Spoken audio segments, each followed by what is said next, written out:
hello and welcome to Songs from the Bird Tongue, and with me, Brendan Coyne-Fawns. And I'm very, very, very lucky and very privileged for my first interview to have Leo Rutherford here. And we've got Leo the first day before his 90th birthday, which is a splendid occurrence and a splendid set of events to be interviewing him with. Leo is one of the originators of shamanic practice in this country. He brought it over, he brought this knowledge over here, and he's been a trailblazer now for, it must be 50 years, half a century. Yeah, 40 actually. 40, okay. Yeah. There you go, 40 years, so there, almost half a century.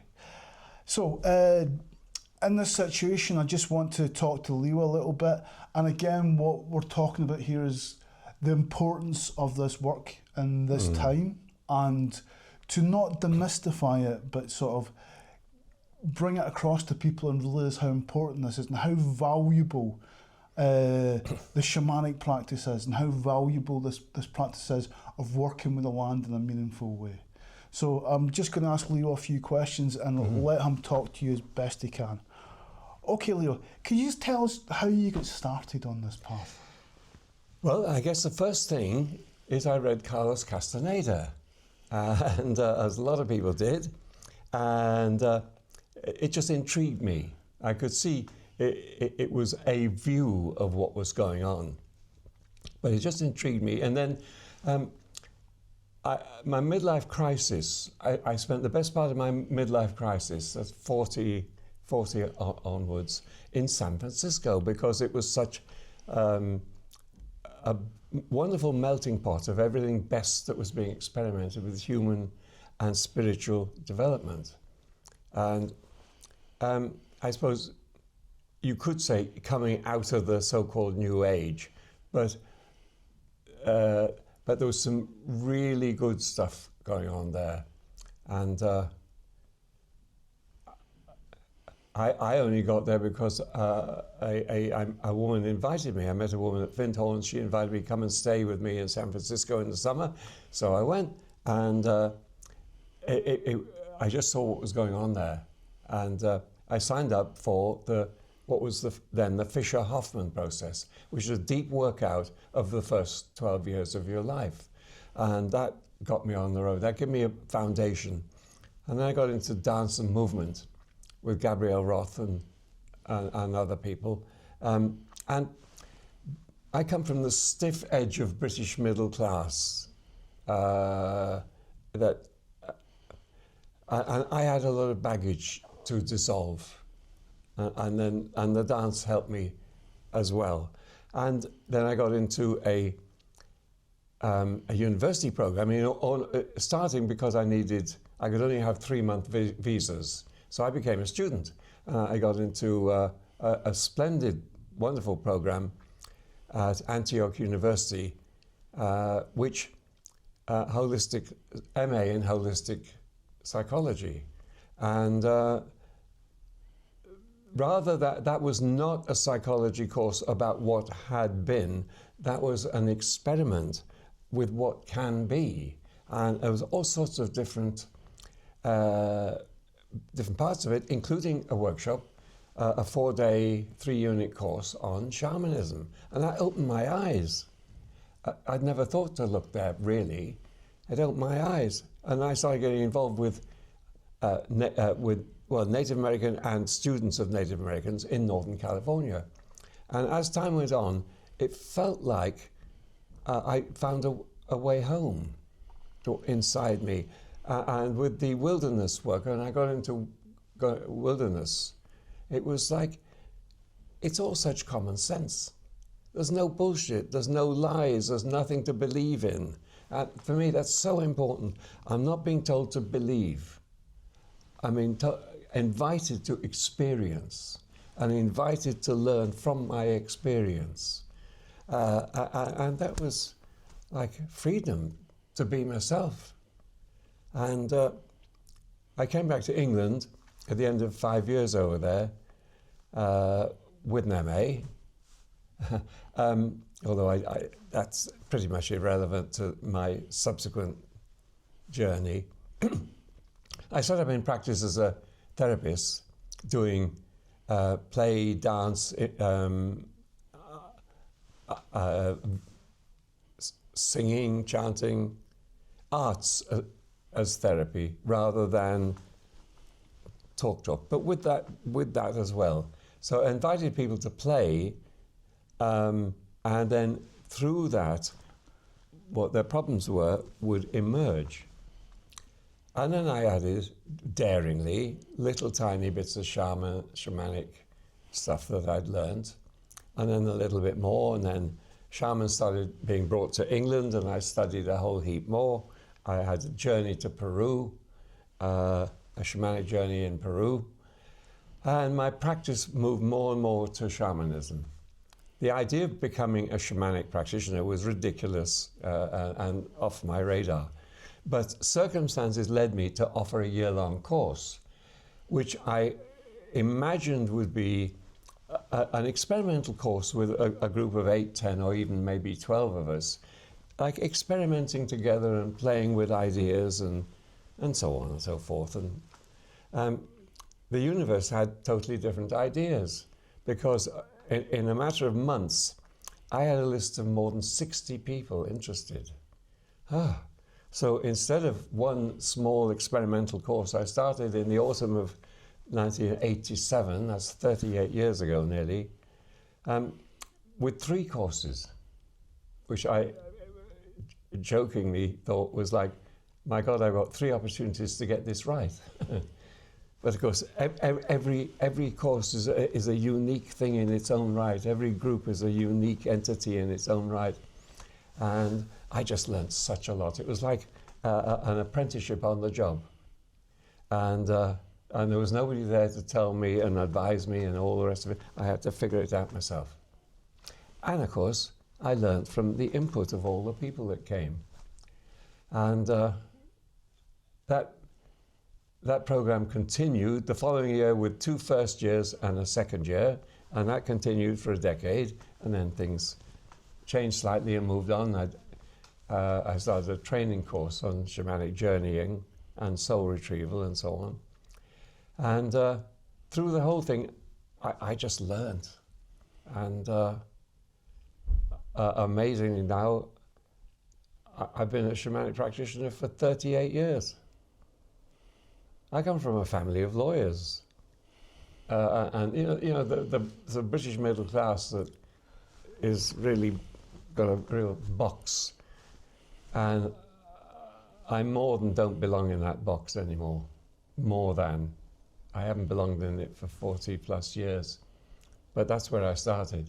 So for me, life, what it's about, the purpose of it, what the whole point of it is, has radically changed. For the better. Fantastic, fantastic. Okay, that's so rich and there's so much in there. You mentioned 2 techniques there. You mentioned shamanic journeying and soul retrieval. Could you just talk a little to them, how they work, what the context is for them, and what they achieve for human beings when they go through this process? Shamanic journeying, well, the first thing to recognize is that what we call education, cultural norms, and so on, is all a hypnosis. It's a window through which we're taught to see the world. Now, travel, if we travel and we go to another culture, we get culture shock in that culture, that's great. But if we come back from that culture and get culture shock in our own culture, that's bloody marvelous, because we actually get a window to recognize that everything that's called normal is just an agreement, a largely unconscious agreement between a whole heap of people. And so therefore we can start to live outside of that agreement. We can start to dispense with the ideas of the cultural ideas of right, wrong, and all the rest of it. We start to think and feel and live from our own deep inner place and develop our own deep inner place of connection and knowing, instinctive knowing, not calculator knowing, but our beingness. Embodied knowing. Embodied being. and we're part of nature. Okay, we carve nature up and make roads and cities and all the rest of it, but we're still part of nature. And you leave anything alone, as we see old relics around the world, nature will soon grow over them. And that process you talk about, us becoming embodied within nature, how does the shamanic journey help with that process? Shamanic journey is hypnotherapy with a drum. That's a way of saying it. The drum works like a bit of magic. The drum holds you in consciousness. The classic beat is 100 to 120 beats a minute, which is what's called by the mathematicians delta. No, not delta, theta, that's right. Delta is sleep, slow. Theta is just above sleep. Alpha is relaxed. And alpha beta is everyday consciousness. And beta very much rattling consciousness. So it's taking you down into a slowed brainwave state where, and helping you, the drum, also known as the shaman's horse, and also that which brings pictures.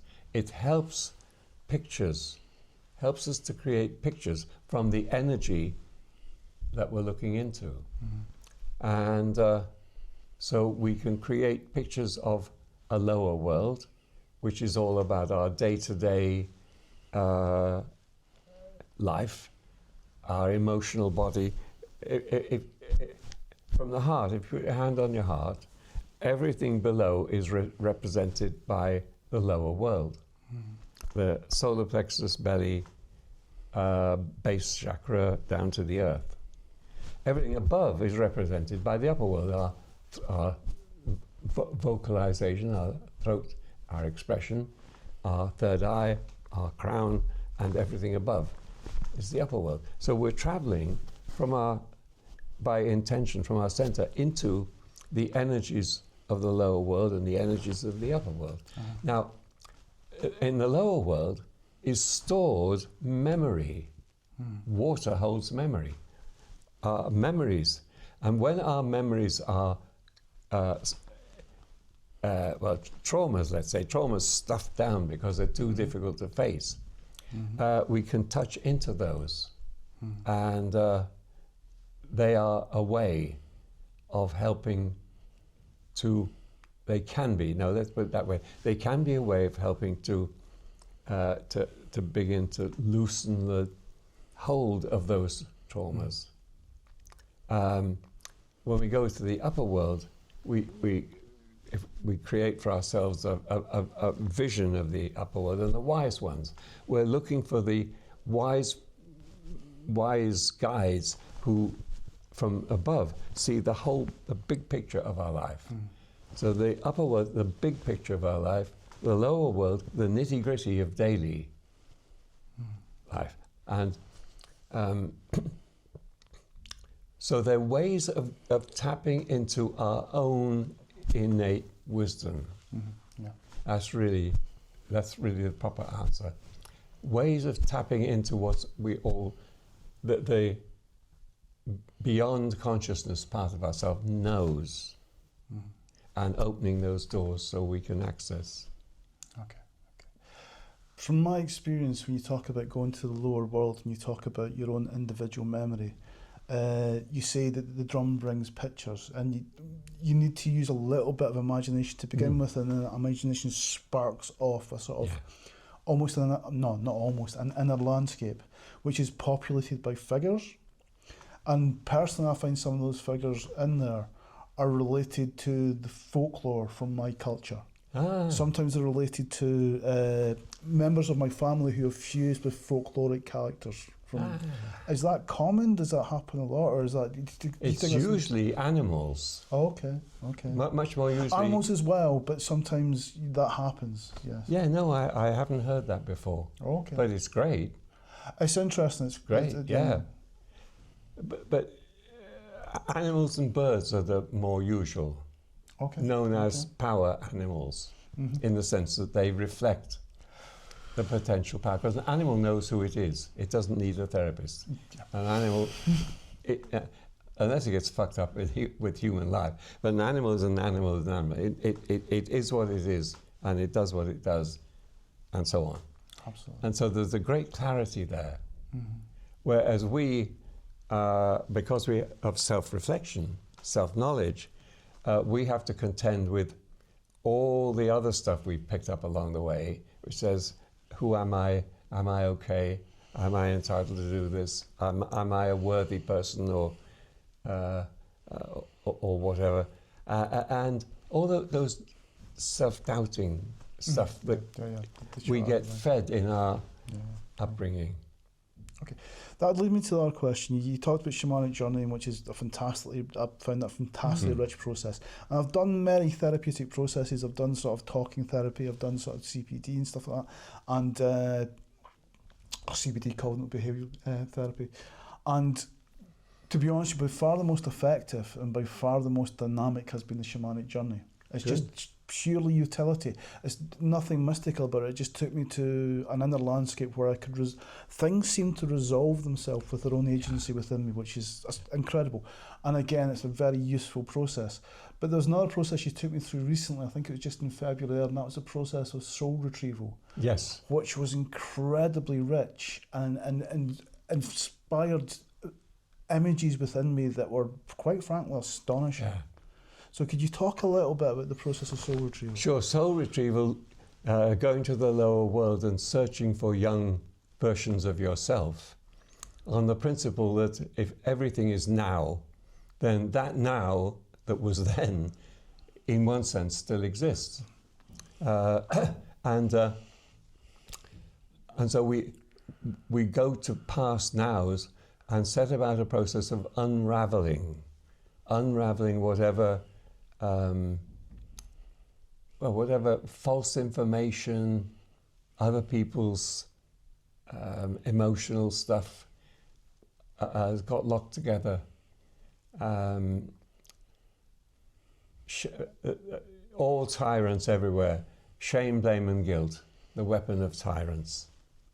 And the tyrants can be parents, siblings, school teachers, God knows what, other kids at different times. But those are the weapons that go in because they destroy, they attack our sense of self. And of course, our sense of self can get can get seriously conceited, and sometimes we need we need something to deflate us. But we're learning all the time to find the balance.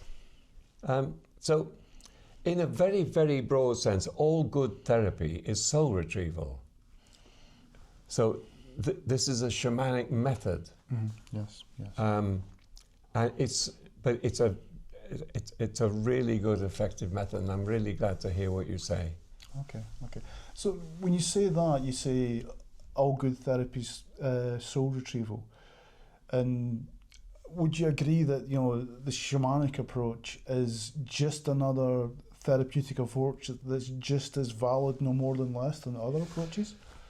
Well, no, I'd put it that the shamanic approach is an extremely successful, in many, many cases, is an extremely successful approach. And because it is oneself working with oneself. Yes. It's not other people's putting their ideas and stuff in. It's oneself going into the history of oneself and intentionally unraveling parts which will energetically they'll be stuck here, stuck in the belly. And the more we can unravel, the more we can be our real self here now, without that. We're unlocking energy. Put it another way, as we undo energy knots by doing soul retrieval, and so we then, bit by bit, we have more energy, I can look back for myself. In my late 30s, I was very stressed, very stuck, and struggling in so many, many ways. And when I got into this work, I had a whole load of knots to unravel and a whole lot of anger against other people. And I suffered in my early life through enormous shyness, just feeling unworthy in so many respects, because I'd been fed almost like a diet of unworthiness in early life.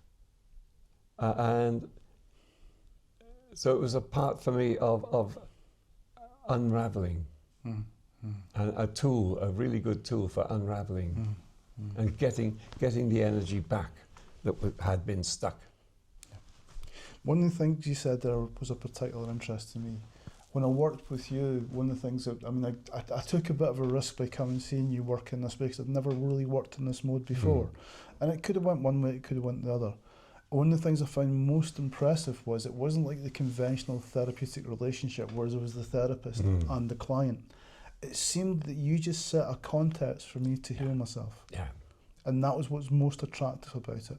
All you're doing was making a place and a space, and within that there were other elements in my unconscious that went to work. And I found that incredible. Good. And I use my own story where it's appropriate as a reflection. But I just can't see how being the therapist separate. Because some therapists get told that, you know, you see a client in the street, you cross the street to avoid them. I'm sorry, I think it's, for me, that's the opposite. I say, big hello. Yeah. I'm a human being. I'm not some, you know, I'm not something behind a glass window. I'm a human being. And I offer humanness. I'm sorry, I think a lot of that therapy training is bonkers. And I'm being polite. Okay, can I just, I mean, again, you're here at the instantiation of this work coming across, and you've brought across many Indigenous medicine men and people like that, and you've worked with them. So you've seen this landscape since it first came to this country. How have you seen it change over the past 40 years? An enormous amount more people are working with their own inner, which is really good. Also, some things have got commercialized, and money comes first. I mean, money has to be exchanged. We all have to make a living, but when money comes first, then with almost everything, then the real value is lost. I just want to ask you a bit of a curveball question, and we'll see how you take it. Okay. Most of the world's experience of a shaman would be the image of the QAnon shaman who went in January the 6th, went into the White House, who is this very sort of controversial figure who was aligned with Donald Trump and now isn't aligned with Donald Trump. How does that make you feel? Okay. The word shaman comes from the Tungus of Siberia. It's been taken by anthropologists and applied to medicine men healers of tribal cultures all over the world. So it's a very umbrella term. Now, shaman works with the field of energy at its root, because life is all energy. And energy doesn't have morals, in the sense that energy is just energy. And when you learn to work with energy and so on, if you work with the dark side, you become a manipulator. If you work with the healing side, you in a sense, you're still, in a way, manipulating, but you're manipulating for the benefit of the person to help them. And so the shamanism I know is all about healing. The shamanism about, I give it a different name, I mean sorcery, or Okay. Yeah. it's not the same thing. And it doesn't matter what you do in this life. So it feels like somebody will find a way to twist it into something else. Absolutely. Yeah. Because part of the human race, you know, if we look at the human race on a long journey, we're all kids. Mm-hmm. We're not proper humans yet. Man, divine mortal. We're not there. Yeah. We're kids in a playground called planet Earth, and we throw bombs at each other and do each other down, all sorts of ridiculous things. This is school, and we're in the beginners class. We haven't graduated yet to stage 1, which is living on a planet in peace and harmony, not without argument and discussion, but we're in peace and harmony, reasonable peace and harmony, within what the planet can give us, and sharing what the planet can give us. We're not doing that. Some of us live where you'd need 4 or 5 Earths if everybody lived in that way. And some of us live in abject poverty. We have to grow up to a place where we share. And yeah, we're at the level of big kids. And we got a way to go, which is millennia.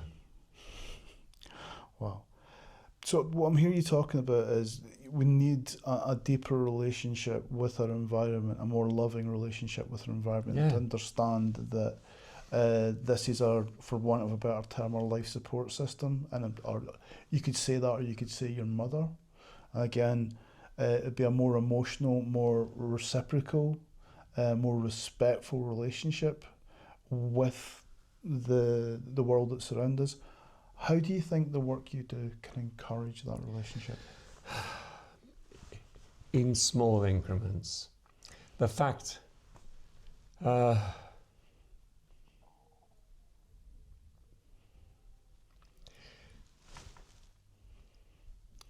I just focus on working with the people who come my way.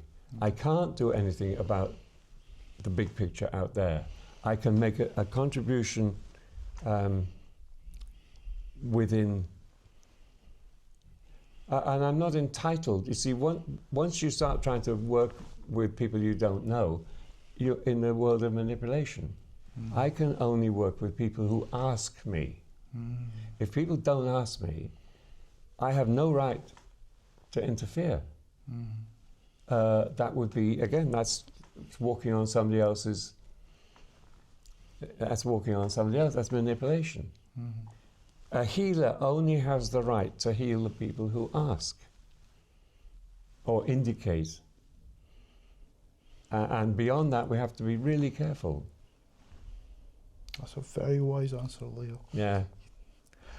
And the world is entitled to be fucked up because we're kids. We have to grow up. That's the thing. Don't hold anything as a belief. Hold it as likely, more likely, less likely. So likely it's almost definite. Yes. But the more flexible we are, the less we get hung up, and we don't become start using our energy in fighting for some belief to try and make it so. No. Absolutely. Because again, within that belief, you'd have to be certain, and there's no certainty in the world, none whatsoever. No.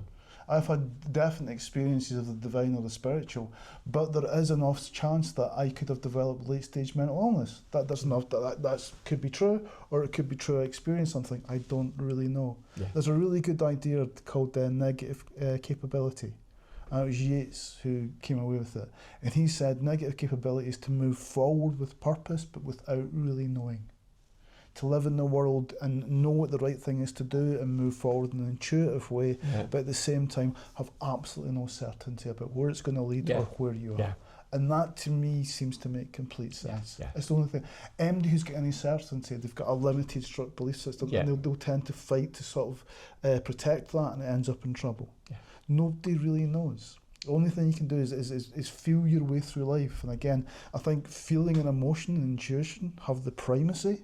Then after comes cognition, then comes thought and reason to help you form that. But those are the things that you hold on to. And again, they have a relationship with each other, definitely. But the primacy is with that inkling, that feeling, and that will lead you on. Okay, that fascinating stuff, Leo. I'm just going to ask one last question and take up no more of your time, okay? It's your 90th birthday tomorrow, which is an incredible achievement. What's your wish for your 90th birthday? Just to keep living creatively, enjoyably, and keep learning. And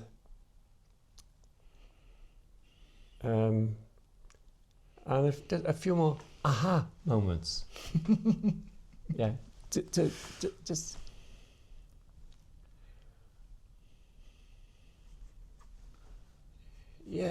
just to connect with what is deeper and deeper, and but